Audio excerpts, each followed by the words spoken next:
Bike അപകടത്തിൽ ഗുരുതരമായി പരിക്കേറ്റ യുവാവിന്റെ ചികിത്സയ്ക്ക് വേണ്ടി ഒരു നാടാകെ ഒന്നിച്ചു.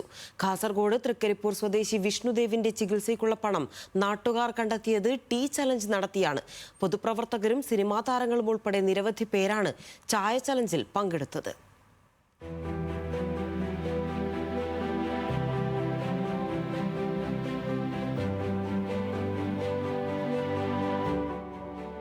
നാടിന്റെ പ്രിയപ്പെട്ടവനായ വിഷ്ണുദേവിന്റെ ചികിത്സയ്ക്ക് പിന്തുണ നൽകിയാണ് വ്യത്യസ്തമായ ധനസമാഹരണവുമായി ഒരു നാട് ടീ ചലഞ്ചുമായി രംഗത്ത് വന്നത്.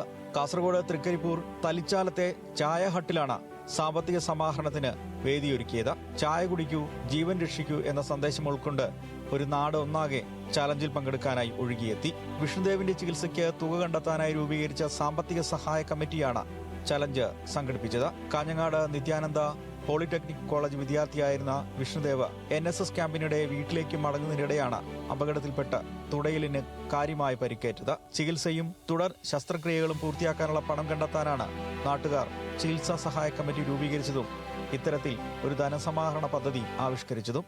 ഇങ്ങനൊരു സംരംഭവുമായി ഇതിന്റെ ചികിത്സാ സഹായ കമ്മിറ്റി വന്നപ്പോൾ ഒരു മടിയും കൂടാതെ ഇന്നത്തെ ചായയുടെ മുഴുവൻ തുകയും ഈ ചികിത്സാ സഹായ കമ്മിറ്റിക്ക് നൽകാമെന്ന വാഗ്ദാനത്തിന്റെ അടിസ്ഥാനത്തിലാണ് ഇങ്ങനെ ഒരു ചാലഞ്ച്, ടീ ചാലഞ്ച് ഇവിടെ സംഘടിപ്പിച്ചിട്ടുള്ളത്. ഇവിടെ വന്നിട്ടുള്ള മുഴുവൻ ആളുകളെയും ഇതേ അഭിവാദ്യം ചെയ്യുകയാണ്. വൈവിധ്യം നിറഞ്ഞ പലഹാരങ്ങൾ നിരത്തിയാണ് സംഘാടകർ ടീ ചലഞ്ചിൽ പങ്കെടുക്കാനെത്തിയവരെ വരവേറ്റത്. കൊതിയൂറുന്ന പലഹാരങ്ങൾ ചൂടോടെ ചുട്ടുവിളമ്പിയപ്പോൾ വന്നവർ നിറമനസ്സോടെ സ്വീകരിച്ചു. ഇവിടുത്തെ ഒരു ദിവസത്തെ ലാഭം മുഴുവൻ ചികിത്സാ സഹായത്തിന് നൽകുവാനാണ് തീരുമാനം. ഗ്രാമപഞ്ചായത്ത് പ്രസിഡന്റ് സാജിദ സഫറുള്ള പരിപാടി ഉദ്ഘാടനം ചെയ്തു. സിനിമാ താരങ്ങളായ PP കുഞ്ഞികൃഷ്ണൻ, അഖില ഭാർഗവൻ എന്നിവർ മുഖ്യ അതിഥികളായിരുന്നു. ന്യൂസ് മലയാളം, കാസർഗോഡ്.